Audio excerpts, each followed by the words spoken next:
There we go. Hello, welcome. Save your coughing for a bit. Hang on, I'll do that again. Hello, welcome to episode 393 of the Self-Help Podcast with me, Ed Lamb, and my good pal, Sean Orford. Did you want to have a cough beforehand, Sean, or are you okay? No, I'm okay. I'm still here. Aren't we all? Yeah, you're still standing. We're all good. We're talking about false prophets or prophets of doom. Sorry, not false prophets. Today in bad news, and not like we're not celebrating it. We're kind of trying to break free of that cycle and get some. Let's get a bit of positive going here. Yeah. So we'll come on to that in a sec. livingthepresent.co.uk for all the show notes and links, as ever, on the website. Check it out. All the previous episodes as well, and Sean's blog post for the week, which I've just been reading through. We'll talk about that in a sec. But how's life, Sean? We're kind of a week and a half out from Christmas, so are you here we are. Oh, this is this time of year. What I do is I get everybody to collect all the bits of candles throughout the year. Don't throw them away. And then this time of year, I make a whole batch of candles. So yesterday I made it was yesterday. God. I made a whole load of candles, all different sizes, but this is the equivalent of the one that you get from the White Company that costs about £99. Yeah. And I just collected bits of that candle, and it would be a little bit taller than this one because this is made in the cake tin. But it actually smells exactly like the candle from the White Company because that's the wax I've used. Don't let anyone throw anything away. I always get them to save it, you see. And then So I made about a dozen candles yesterday. All that size, or a varying shape and size? All different sizes. But yeah. But when I was making them, you could smell that smell all the way around the house. It was nice. Crazy. Yeah. So what have you been up to then? Yeah, I'm kind of getting ready for Christmas as well. I've got the kids finish school on Friday and then they're off. They've got a week before the Christmas. So I guess it's, I've had a birthday. So it's my birthday yesterday, actually, as we're recording this. So another year older, another year wiser and all that. And a minute. Yeah. So it's all good, really. I mean, we'll kind of get cracking onto the subject now because thinking about the year that's been and the year that lies ahead, and certainly maybe the first few months of next year, there's a bit of trepidation on planet Earth, isn't there? And certainly in the UK, cases are starting to rise again, just when they shouldn't. Just as we're all wanting to meet up with family at Christmas. So, is it all right to be positive about next year, Sean, or what are you thinking? I think we have to. If you go back to Captain Tom and his thing about expecting that tomorrow is going to be better than today, let's get a bit of positive going here. And even if we are stuck in the virus, we're going to be nearer the end than we are the beginning. So it's like we can either keep rehearsing the negative or we can start getting a bit of positive going. Is that you ringing then? Yeah, hang on. I'm just going to cancel that. That'll just be some weird sales call from a robot. Probably just hung up on my grandma there. Never mind. You can't fancy calling your grandma a robot. I don't know. Sorry, what were you saying? Go on. What I'm saying is that we've got to get out of this habit. If we don't, next year is going to be some kind of mental health crisis in this country, or maybe right across the world. But we've got to get out of this habit of rehearsing the negative all the time. Mm-hmm. We've got to start getting some positive going. And the issue is, it was bad enough before we went into all this COVID stuff. If you sit in a cafe somewhere and you listen to people talking, I've always got ears on elastic, I'm always listening. And people aren't going, oh, isn't it amazing? Wow, what an incredible day. People are actually rehearsing negative stories. Oh, you wouldn't believe it. Oh, and then, and that whole thing it's like looking at it through a magnifying glass now. Everything can be seen as bad. And I keep hearing people being negative. And the three things, I do attend to the news. People say to me, I don't watch the news anymore. Well, I need to attend to the news because lots of people that I work with are talking about it. So I need to be informed. But the things, it's like we've got the virus, we've got Brexit, and we've got Trumpy. And each time you look at it, there's another load of negativity. And the one that bounced up this morning was, about the Muslims that are said to be oppressed in China and being forced to work in the cotton fields to create the cotton. And even places like Marks and Spencer's is refusing to take Chinese cotton anymore. Right. It's like negative. Yeah. And then the next thing, I have to go to Costco before Christmas to get some bits.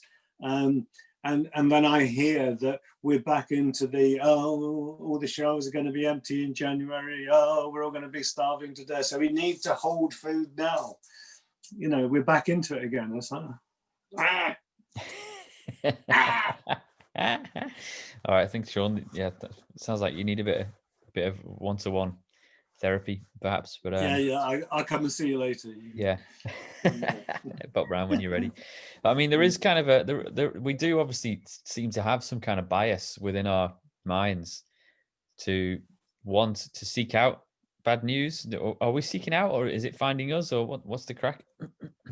I think that we've talked before about the idea that bad news is good news, in the sense that bad news keeps us safe. Yeah, I mean that's real.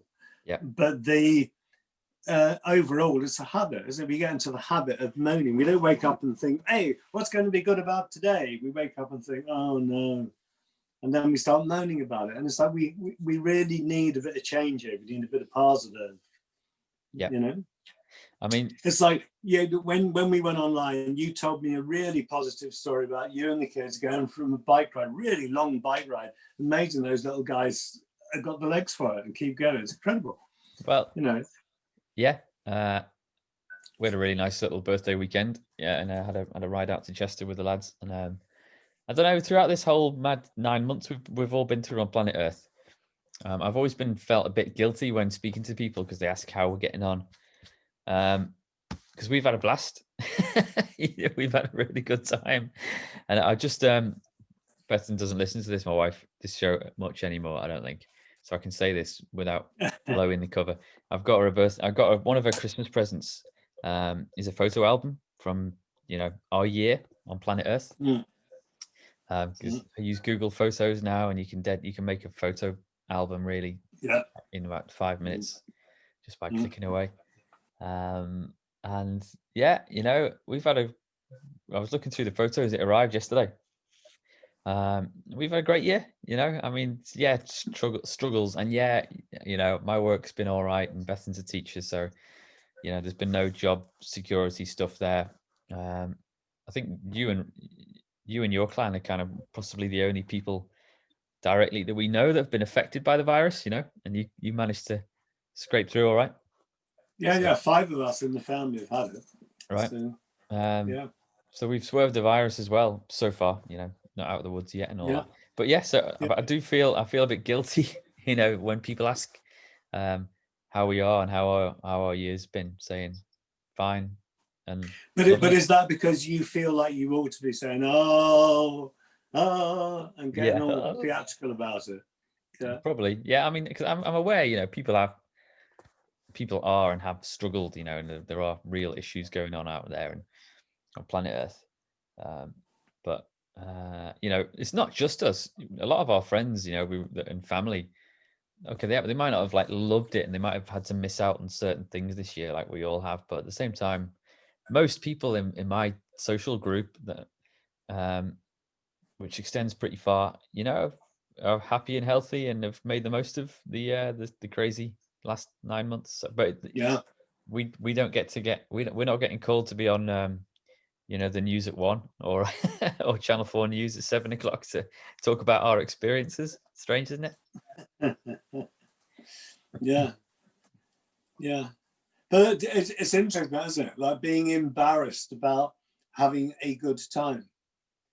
Yes, I'm really happy, I'm embarrassed to say, rather than actually celebrating how good it is. And I think that describes exactly what I'm talking about, really. It's strange. It's like we tune into the negativity and then we can't let it go, you know. Yeah. I think I linked to a movie as my resource of the week a few weeks ago called Life is Beautiful, about a dad who is taken into a concentration camp in World War II by the Germans. He's a Jewish family, and he makes the most of the situation by kind of pretending with his son that it's a big game and that, you know, that they have to enjoy their time in there. And it's a story, and it's obviously kind of written for the screen and all that. But there's a tale in there, isn't there? Even in the most horrendous of circumstances, you are allowed to try and make the most of it and have, you know, a decent time if possible.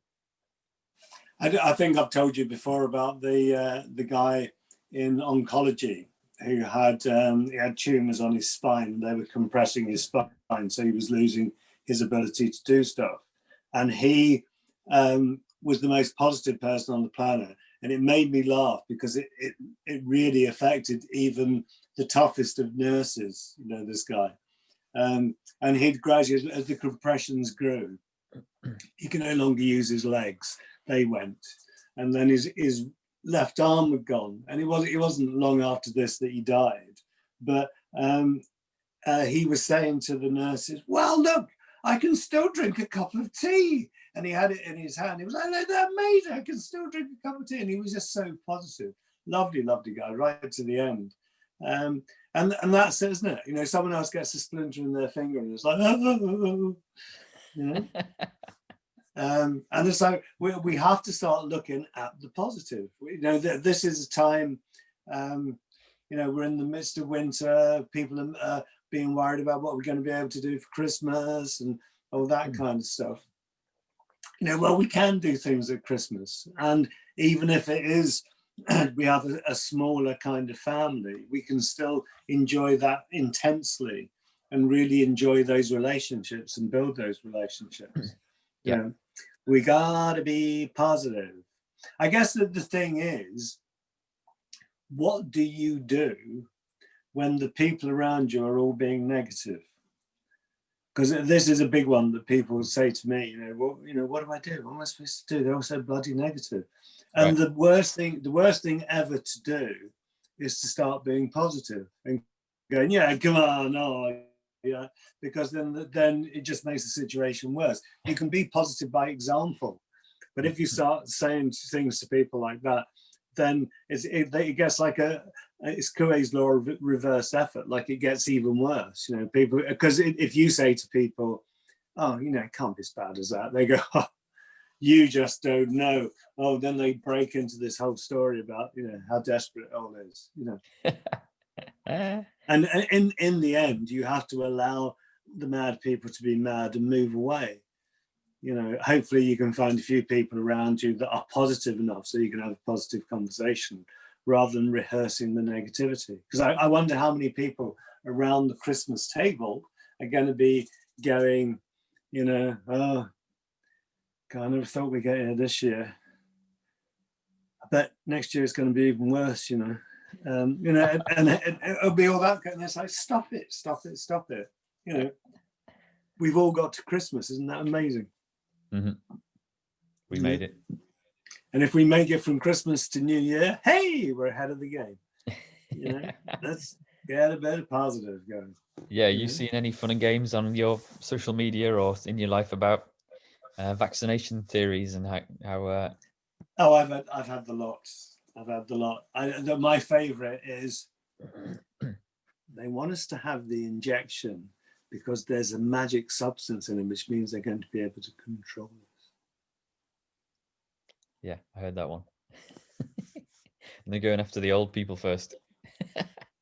Yeah, no, that was the other one, was that this vaccine is designed to get rid of the old people. That's why they're doing them first, because they're such a burden on society. They're living too long. Yeah. Let's bump them all off. Now, actually, maybe the people that have worked on creating the vaccine are trying to do it so they can save people's lives and help things. You know, maybe they are actually positive rather than negative. Imagine. Yeah. I mean, I mean, if you look at like the history of media and how we've consumed news in the last 100 years, it's quite an amazing thing, really. You know, from the printed press to radio to TV, and then more recently, obviously, to the internet. Things have just exploded, haven't they? And now we all have our own little personal news feeds that come into our phones and our whatever iPads and tablets and laptops, all day, every day, pinging away. And it's kind of been weaponized a little bit, hasn't it? And in the sense that it's weaponized our minds and because you know we are addicted to these things, and every time they ping, they kind of grab our attention. But why has it been so easy for the bad news to latch onto that? Because there must be a bit of us that craves that and wants it. I beyond the kind of natural negative bias about keeping safe, I think that habitually we've grown up in families that rehearse the negative. So when we're children, we observe and we learn to do the same thing. So by the time we've moved on and we've got our own family, we're repeating the things that we learned when we were children. So that negative way of looking at things just goes down the line. You know, people aren't, I mean, there was a time when people genuinely said things like grace before they ate. You know, thank you for giving me this food. Isn't it amazing we got this food to eat? Yep. Yeah. I wonder how many people do that now, as opposed to people going, oh no, not bloody burgers and chips again. Oh no, you know, or you know, this burger's cooked too much. Yeah. Yeah. Rather than being grateful. Yeah. Yeah. Yeah. Yeah. Being grateful for what you got. Yeah, there's a little YouTube vid by an American comedian. I can't remember his name. In fact, I think he was wrapped up in the whole Me Too stuff recently, so he might not be someone who you should share that much these days. But he does a really good comedy bit about Wi-Fi on airplanes, and how quickly we become like ungrateful. So he does a bit about a guy he was on a plane with, who it was the first flight he'd ever been on where you could get the internet, you know, as you were flying around, and how amazing that was.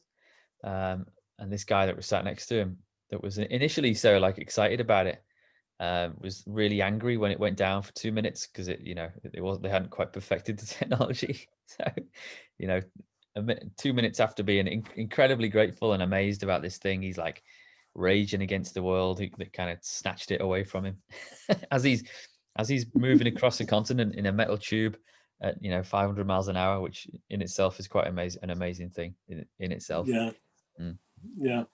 Yeah. Bizarre. But if the world's going to change this over the coming years, and as you've said, that things like air travel have to diminish, maybe we're going to have to learn to be grateful to the countries that we live in and enjoy the countries that we live in, rather than a feeling like, no, we have to go to somewhere else to be happy. Yeah, it's like, why can't we go to Devon or Cornwall, or which is as far west and warm as you can get, I guess, for us. Rather than we've got to fly to Costa del whatever. Yeah. And being able to get to that point where we can be happy about what we've got and where we are, rather than craving and moaning. Because I mean, that's one of the other moans is, well, I booked a holiday, don't know whether we'll be able to go now. Yeah, so let's build in the negative now. And I had somebody who, no, we booked this holiday because it was really good. It was really cheap. They'd really done knockdown prices. But the problem was, it's a no return fee. You have to pay for it up front, and there's no return. So we've got to go. Yeah. God. People are endlessly fascinating, aren't they? What tricks do you use, Sean, to kind of, because you say you're informed, but you're not inundated by the news. But how do you stay on top of things and stay so chirpy? What's your secret? I literally do. I do what it says on the tin. I do things like the meditation. because in the meditation you can let things go. Yeah, it's like when you sit down to meditate, and like everybody does it, it doesn't matter when they're meditating, your head's full of chatter. It's full of all they call it chittam. In chit is thought, and chittam in Sanskrit is like the rubbish in your head and chewing gum in your mind. So you have to go through the chittam and let the chittam settle to let the pure thought, the chit, come through. Mm-hmm. Yeah, and that means actually letting go of and not rehearsing the stuff. So you can observe it going by, but don't grab hold of it. And for me, at the end of any one day, like anybody who does the kind of stuff I do, is you've got everybody else's stuff in your head. Now, I don't want to feed that. I don't want to keep it. So if I sit down and just do a bit of stuff at the end of the day and just let it go, you know, and that's a habit. In the same way that rehearsing all this negativity and being a doomsayer and oh my God, it's like that's just a habit as well. So why not develop the habit of being positive? You know. Yeah, there's a quote that you put in your blog post. I think it's a quote. I'm not sure if you wrote this actually. Human consciousness is such a powerful tool that it can solve problems, except those that it believes that it cannot. So is that a statement? That is a genuine quote from myself. Do you think that'll make me famous? It might do, yeah. One day there'll be people quoting you on that when you're long gone. Oh yeah. And hopefully I'll be getting the royalty rights on your books by then as well. Definitely. Yeah. I'm going to will them to you along with all my debts and your e-bike. I want your e-bike as well. Yeah. What was it? You went out for the bike ride with the kids. What was the weather like? Was it good? Yeah, it was cool. Yeah, it was Saturday, and it was awful in the morning, but it did say that it was going to clear by 11 o'clock-ish, and sure enough, it did. It was bit of a breeze, but we actually had a bit of a tailwind out to Chester, so it's glorious. So William can ride all day. He could do 100 miles in a day, I think, if we wanted. Jacob's only 6, bless him, and he's but he did 20 miles. Yeah, no problem. That's amazing, isn't it? So how long was that? Like 4 hours for him? Yeah, well, it's 10 miles to Chester, so it's pretty flat as well. So it was about 2 hours, I think. It took us to get out there, maybe a bit longer. It was about the same back. I actually offered him because I knew it was going to get dark, and we didn't set off till 3:30. I said, "Do you want to get the train, and you can get the train home, and I'll bomb it back on my bike, get the car," because those guys had got the car part way. But no, he was determined. He wanted to do it in the dark, you know, and head into the wind as well. So I did give him a bit of a push partway through, like along the river paths. So I was riding one-handed and shoving him along. But he loved it, man. He chatted the whole way. He didn't complain once. So there was no doom talk. There was no, oh, it's getting dark. Oh, it's going to rain. Oh, no, none of that. It was all positive. None of that. No, we did have an incident when we got into Chester. There's a little bit where you have to go on like a shared path pavement. It's really busy with traffic, and we were along the pavement, and there was a big puddle on this little driveway. And I said, go through the puddle and ride up the other side. But it turns out at the end of the puddle, there was just a curb, quite a steep curb. So he hit the curb and then put his feet down into, 6 inches of water. So I had to wring his socks out, and he was crying and all that. But we cycled on to the restaurant and then dried his clothes out when we were there. So he still wanted to ride home, and he loved it, man. So yeah, we had a good time. Am I allowed to say we had a really, really nice weekend? Yeah. But it's that whole thing about when you say about people ask you how things going, and you almost feel embarrassed saying no, they're good, I'm having a good time. Because everyone is talking so negatively, we now feel guilty if things are okay. Yeah. It's crazy. Strange turn of events. You got a resource of the week, Sean, you want to mention? Yeah. I've got something which some people go at, which I think is really good. And it's let's look on the bright side of life. It's the video recording of that on YouTube. And why not? Let's look at the good stuff. Yeah. Stop moaning about the negative. I used to go and watch Tranmere Rovers play when I was a younger man with my dad, and you know, football stadiums can be quite hostile places if your team isn't doing well. You know, and the referee gets it, and you know, the manager and the players are all getting booed if you're losing. And if Tranmere lost, I'm not sure if they always did this, but on the way out, they would play that song on the way out to all the fans. I didn't think much of it at the time, really, but it's quite a gutsy thing to do to, you know, 10, 15,000 angry football fans. Yeah. But Yeah. I like it. I'm not sure they still do that. Yeah, good fun. Yeah. I'm linking to a that's couple, good.